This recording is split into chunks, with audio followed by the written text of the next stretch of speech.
It is an incredible treat to welcome Sue to the Permission to Shift main stage. Oh, thank you. You're welcome. And before we go too far, and actually, this was an accident. I didn't even realize I had done this. Sue is also part of the Younger Self Letters. You can see her story in that book as well. And so, congratulations on being a New York Times, USA Today #1 best-selling author. Thank you. And I don't know. Oh, thank you very much. I'm getting a bit hot already. I'm feeling it all, feeling the energy.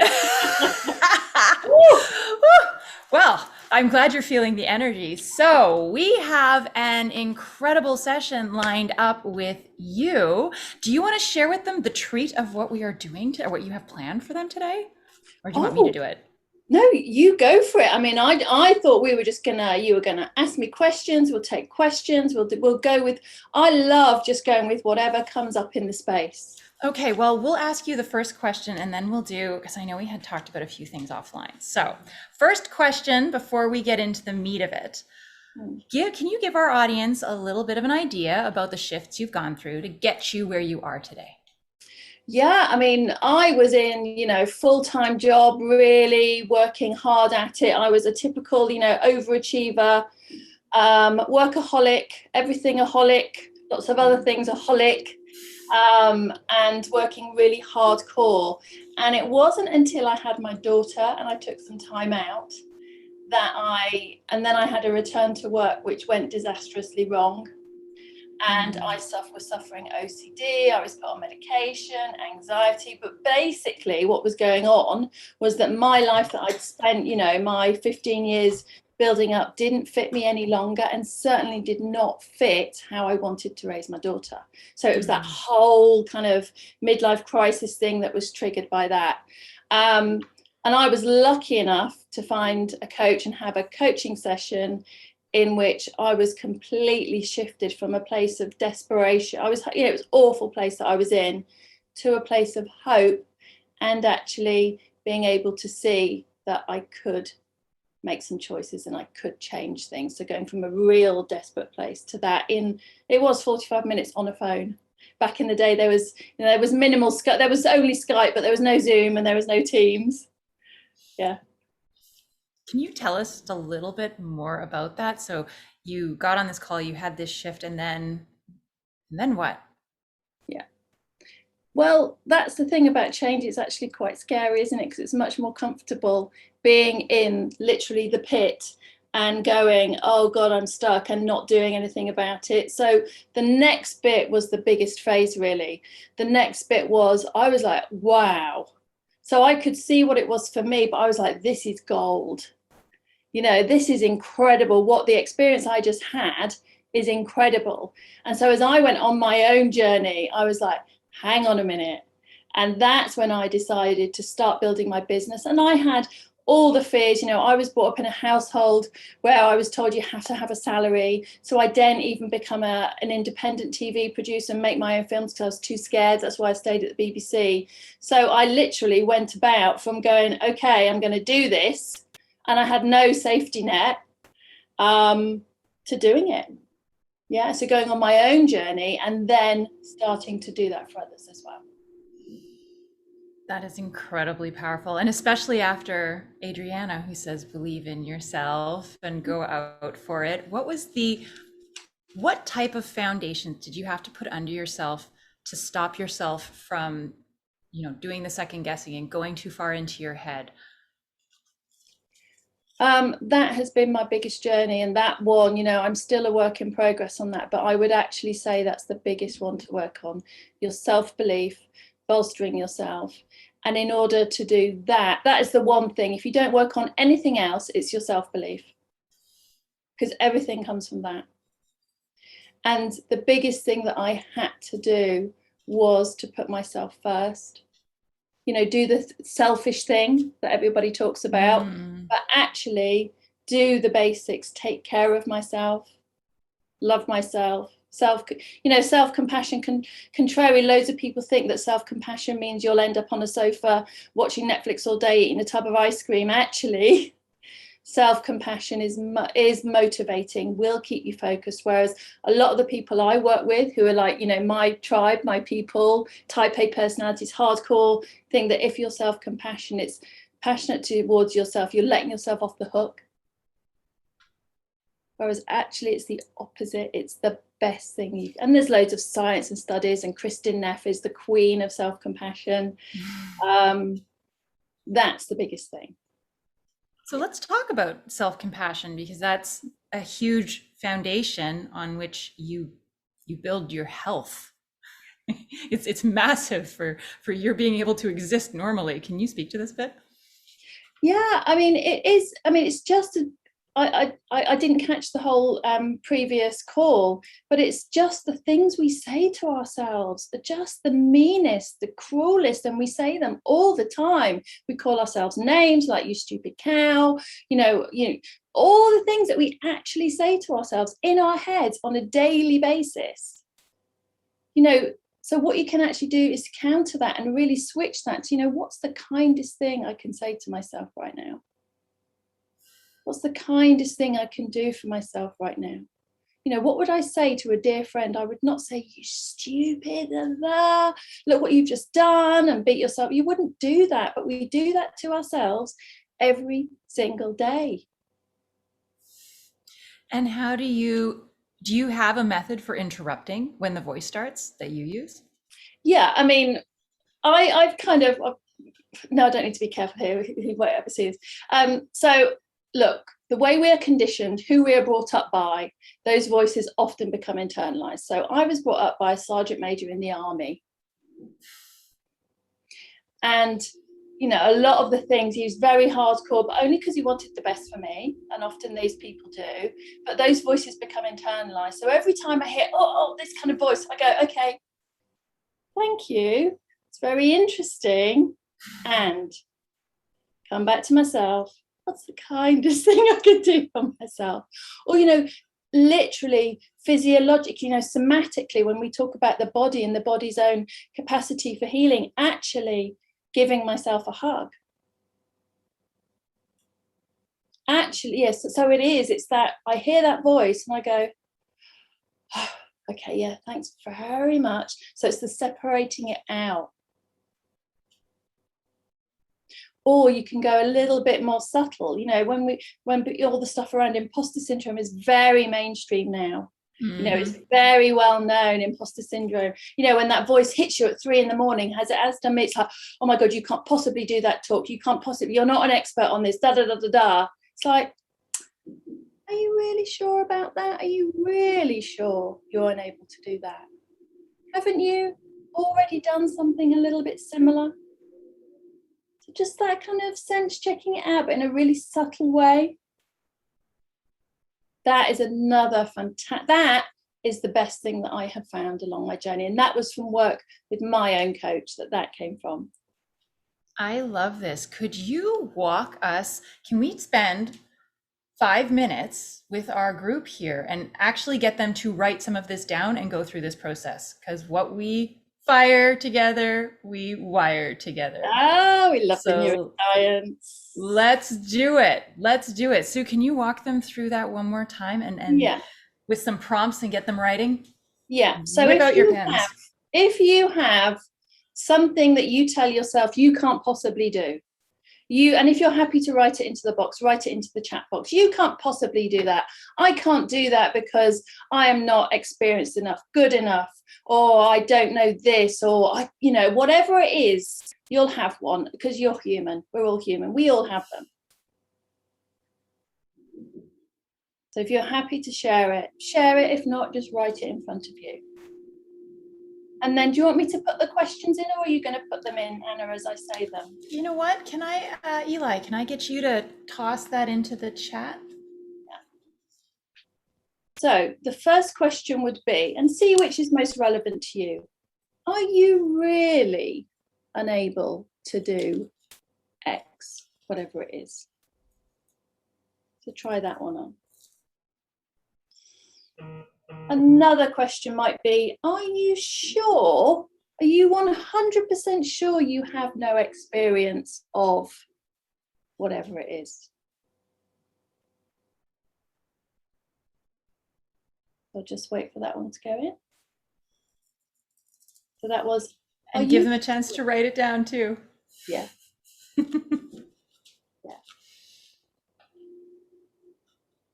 Cool. And the last one is, haven't you actually done something like this before? Something similar? What did you get, Anna? I loved that. Haven't you done something like this before? I didn't want to interrupt you.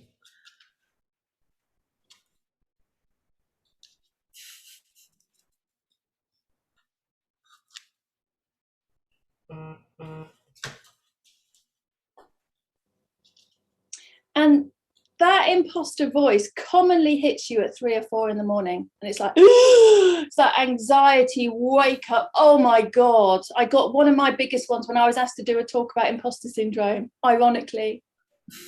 You know, here it is, work in progress, hits us all. Yeah.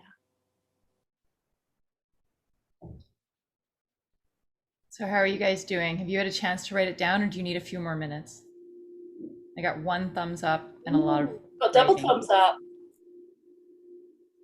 Hello, James. We'll have James come up and share when we see some more faces pop up. Give you guys a minute or so just to. This is powerful, Sue.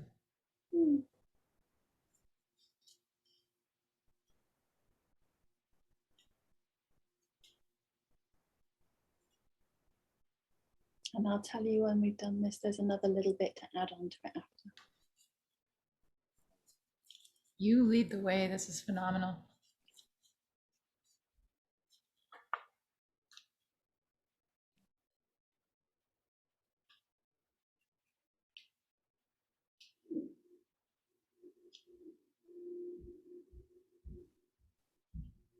Okay, we're going to give you like 20 more seconds just so we don't run out of time.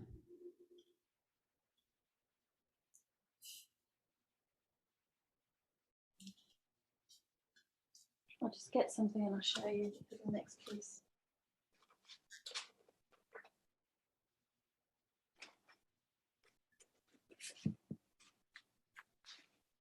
All righty, guys. Finish up whatever it is you're writing. Sue's gonna keep going here.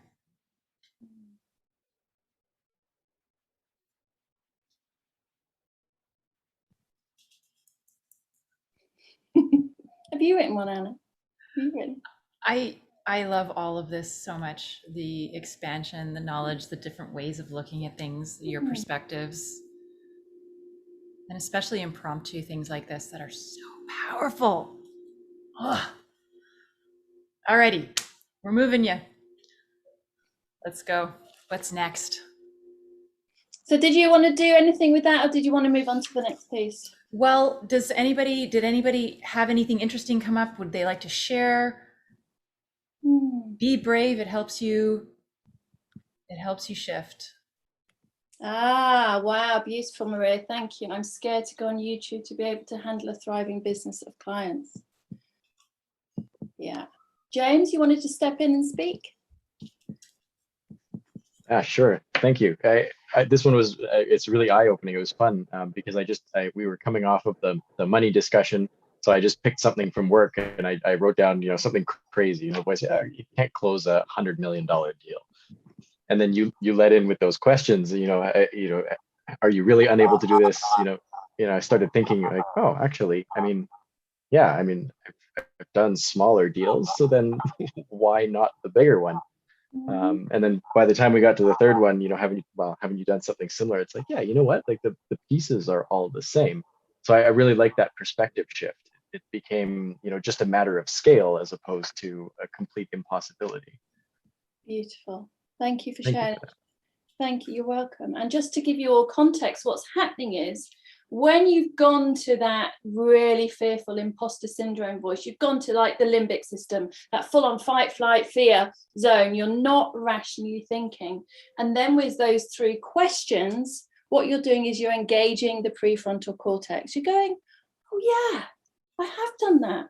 Oh yeah, oh that is. So you're coming out of that real fearful place back to the executive function here in your brain. So that's what it's doing. It's taking you out of that fear That amygdala hijack, they all call it, the neuroscientists call it.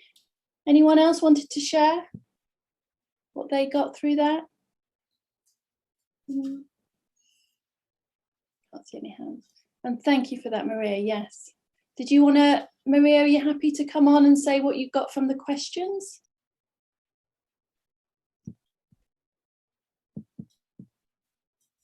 Unmute. Are you really unable to do it? Mm-hmm. I could do it. Yes, you can. Are you sure you have no experience? Backdrop or something behind me. I have a small space and I feel so I feel closed in a box. That's my thing. Anyway, I have a lot of experience, but not with computers, and I probably could use a coach. Oh. Um, And what do you normally do when you don't have experience in something? I look for somebody to help me. Oh. But I have to find the right one. There's so many out there. There's so many out there, and be careful with that right. Got to find the right one, the right thing. It's got to be perfect. Just do some research. Find 3 people and speak to them. And haven't you actually done things like this before? Yes, I've had life coaches, and quite honestly, they didn't help me. And I'm afraid. Because everything, I don't want to seem like, but I really am on a budget, so I'm afraid to make the wrong choice. Sure. And just to speak to the fear, because the fear, as we all know, probably by now, is the biggest blocker of anything. The fear? Fear is the biggest blocker for all of us, because we're all human. So I would say to you, choose something really small, specific you can do, a step you can take, because there are loads of coach training schools out there that have coaches who are training, and do some due diligence research. But you're a creative, resourceful woman. What have you done before to find out what you need for something? What have you done before?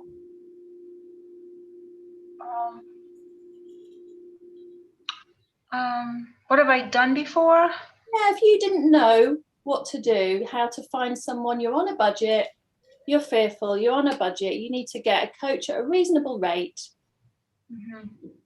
What have you done before in your life to find something out? I've gone to the libraries. I've asked people that have already done it before.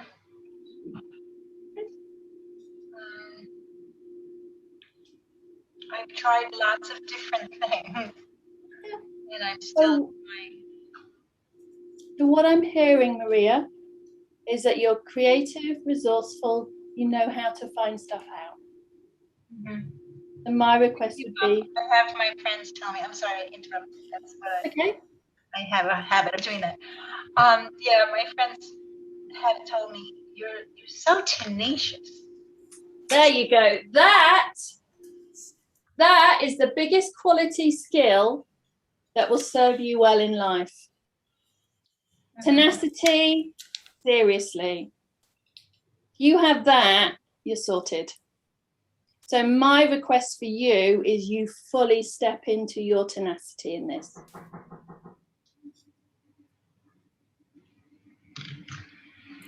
I need a coach. I definitely do. My request is you employ your tenacity and you will find one. Yeah. I believe that. Yeah. Thank you for sharing, Maria. Thank you. Thank you. The other thing, and there's a little message from Donna in the chat to you as well. So you've already had an idea just because you shared it here. So just see that, what's happening. The other thing that I highly recommend when you talk about self-belief, imposter syndrome, not feeling good enough, why I went over there is to get this, is to speak to that imposter voice, you need to collect evidence that will disprove the voice. So and look, I've got a load more to go in. So what this is an acknowledgement book. So I collect emails, cards from clients, from friends, from people who are giving me positive feedback, my quality skills, things I've done for them, things I've helped them achieve. These are emails that are coming from clients.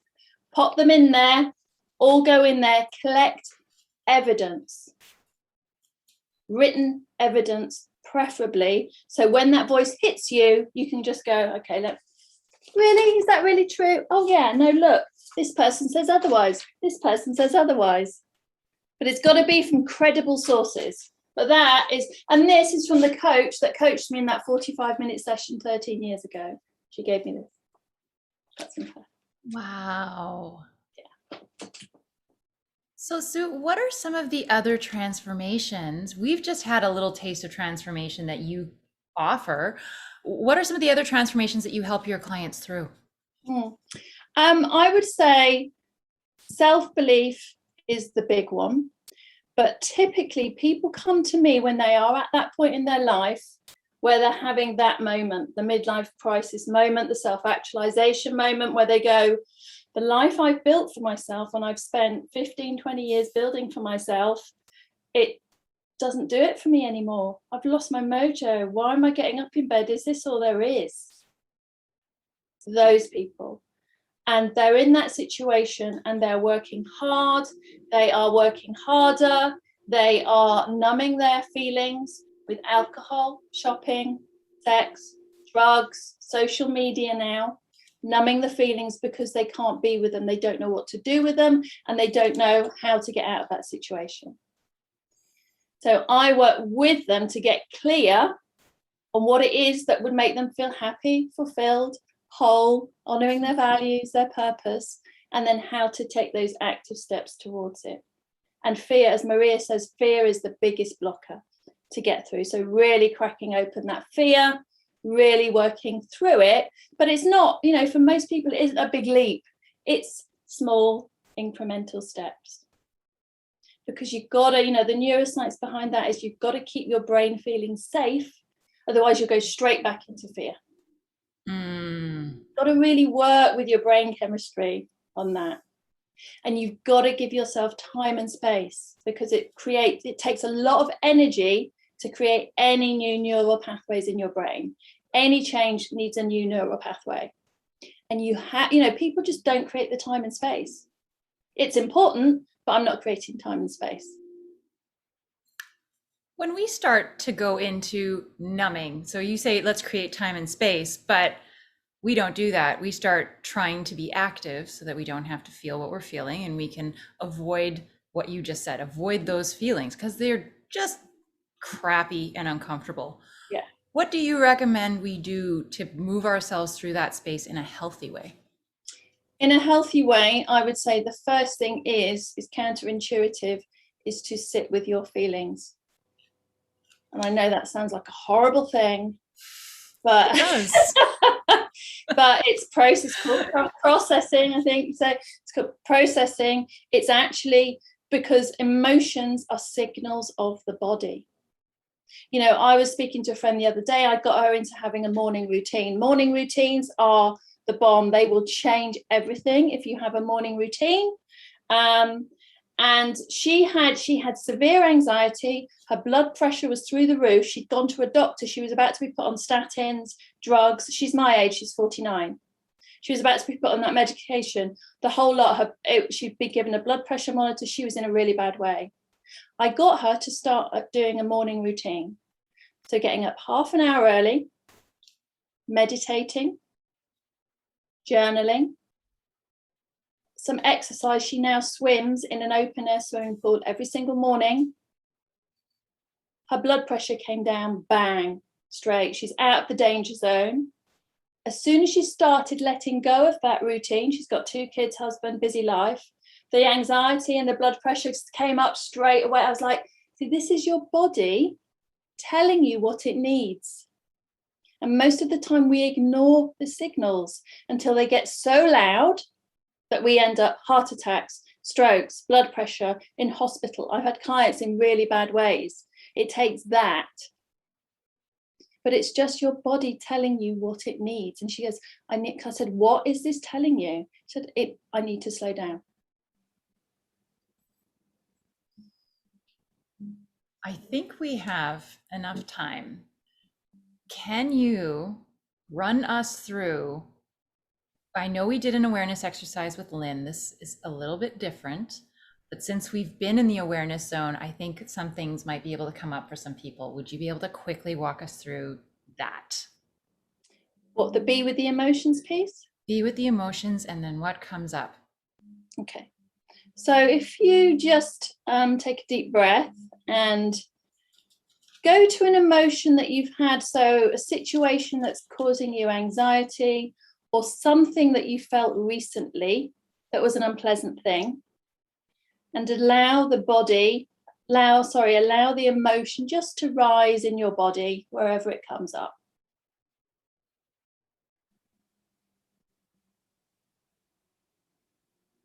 And really allow it.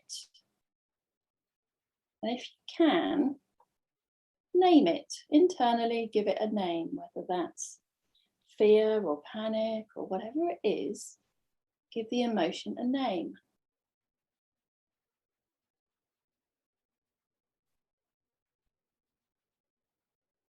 And then allow it to really flood through your body. So let it expand and really, so this is very counterintuitive, I know, really allow it to flood through you.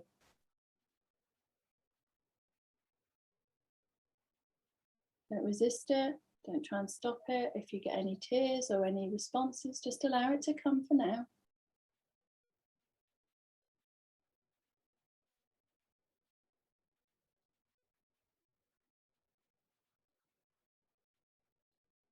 And then ask this emotion, what is it trying to tell you? What does it want you to know?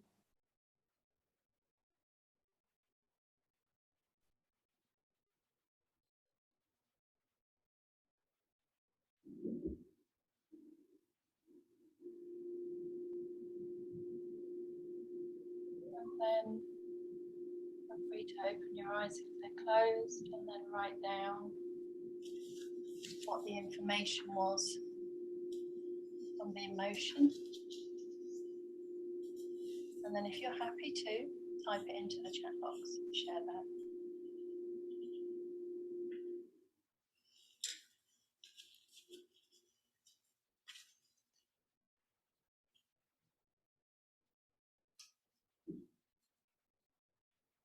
What does this emotion want me to know?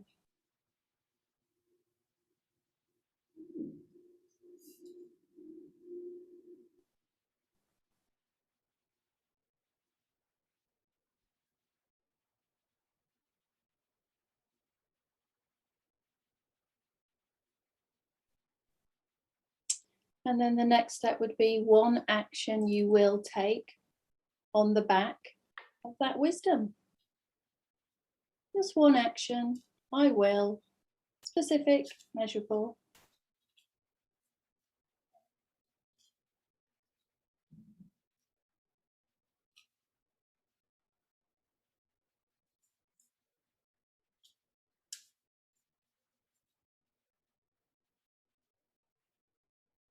Thank you, Eli.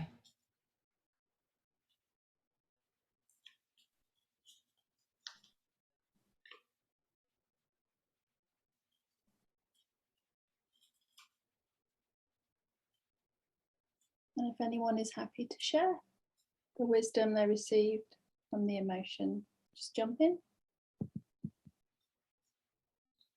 Oh, Sujit, that's a really good question. Do you want her to answer it just without you being spotlighted, or would you mind being spotlighted? Are you happy to jump in, Sujit, Sure. to say more? What was that? Yeah, would you be happy to share what it told you?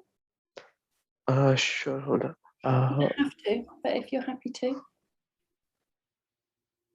It told me I don't know how to put it in words. I haven't been doing well till now. So that was the emotion of Yeah. not doing good enough, and not the wisdom. The negative thing was, okay, because of that you will not do good enough, and you'll not do good in the future too. Okay, so that means you've gone to your head because that's a thought. Yeah. Mm-hmm. You can come back to the emotion. What was the emotion in the body?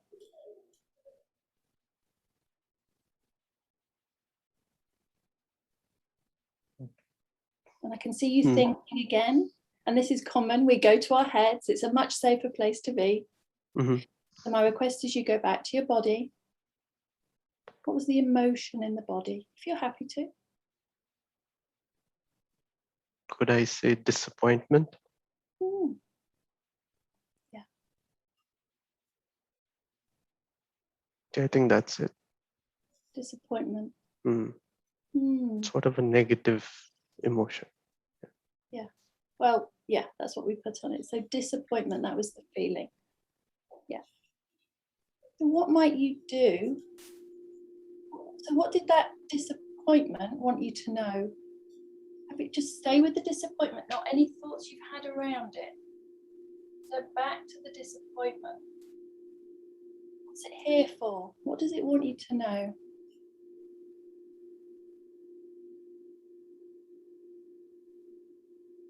Could you repeat that? What does the emotion want me to know? Yeah. What's it here for? What's it trying to tell you?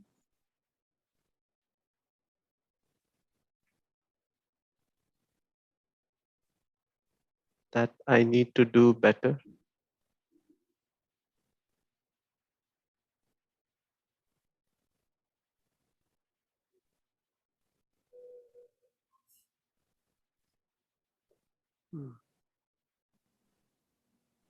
If you're allowing kindness in, Sujit, what wisdom might you take from that emotion?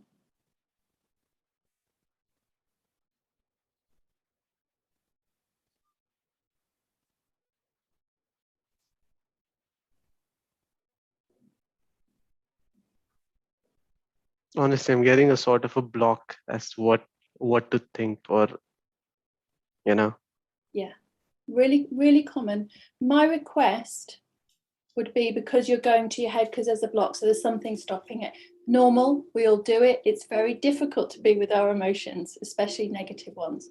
My request for you would be to have an inquiry. So an inquiry is for you to ponder, not answer immediately, put up somewhere, think about it over time, preferably journal in response to it. So that inquiry for you would be, what is, and if you take this down and have it, if you want it, what is disappointment? What is it to be disappointed? So if you write that down and take it, if you're happy to think over the next few days, over the next week, so you can use that and tap into the wisdom. So my request would be, and this is for everyone, journal about it. I highly recommend 3 pages, the artist's way, doing 3 pages of stream of consciousness journaling every single morning as soon as you get up, before you have time to rationalize and put it in a box. Does everyone here know what stream of consciousness journaling is? No. No. But you Okay. just write. You just write. No one's ever going to see it. Do not read it because it will not make sense. It's just pure stream of consciousness. You just write. No thought, no structure, no saboteurs telling you it's stupid, none of it. No one's going to see it, including you. Don't read it. And I also find, if I may, that it's very useful. If you are writing in gobbledygook, don't try and make it make sense. No. Because that's thinking. And it can be quite hilarious. I was doing it this morning, ended up writing in, I don't know what the heck I was, 4-year-old. It was awesome. and you can have some incredible realizations. Don't put your pressure on yourself for it too. But I've just started doing morning pages in the past couple of weeks, and Matt, it's amazing what comes out of it. So I just want to come back to you, Sujit, just to check in with you. Do you have what you need for now around that? Yes, I know what I have to do. Yes. Cool. Or what you choose to do. You can say yes, no. Choose. It's a choice. What I choose to do, yeah. And just to let you know, Sujit, completely normal. It's very difficult to go to our emotions. We've been conditioned not to, and we've been conditioned to make sense of everything. So that's all that was happening there. Mm-hmm. So that's just to help you tap into that, because there will be wisdom in that. It's data from your body. Our emotions are just data. And I can see a couple of things here from Heather. Thank you, Heather, for sharing, and James as well.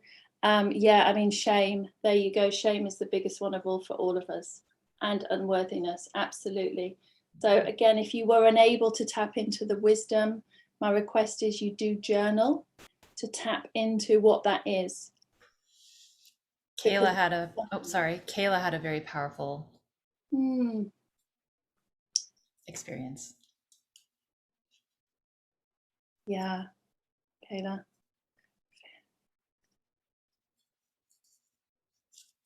Beautiful, Kayla. Thank you. Thank you. Thank you for sharing. Now, yes, real courage in the room today. Thank you. Wow. There is. It's a great group. And I know before we go, it would be an absolute crime if you didn't tell them about your book. Oh, yes. So this is my book, Change Your Life in 5. And that exercise we just did is in there, actually. So that is in the section on emotions being data in the body. So Change Your Life in 5. If you go to my website, suebelton.com, there's a free book offer at the moment where you just pay postage or postage and packaging, and that includes the States as well. So you can get or you can buy it on Amazon, but only in the UK. You can't buy it in the States yet on Amazon. But you might as well go for a free one. And if you do that, I'll see it come through. Send me a message saying you're on the call. It'd be lovely, because I actually send my books out myself, because I like to write messages in. Yeah. Oh, that's so cool. You could have the author writing in your book. It feels really cool. I know, someone told me that once. I went, do people like it? Okay, I want to do that. And I love taking that. I've got a post office over the road, so I actually I love taking my pile of books out to the post office now. Oh, that's so beautiful. That is so beautiful. Oh, well, before you go, I do have my question for you, my last question.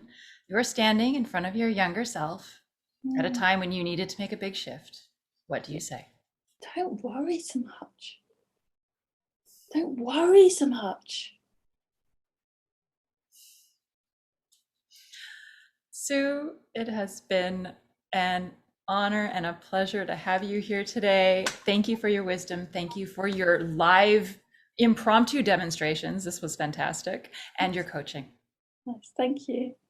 And thank you, everyone. On a serious courage in the room. Wow. Thank you very much. Lovely. Thank you. Thank you so much.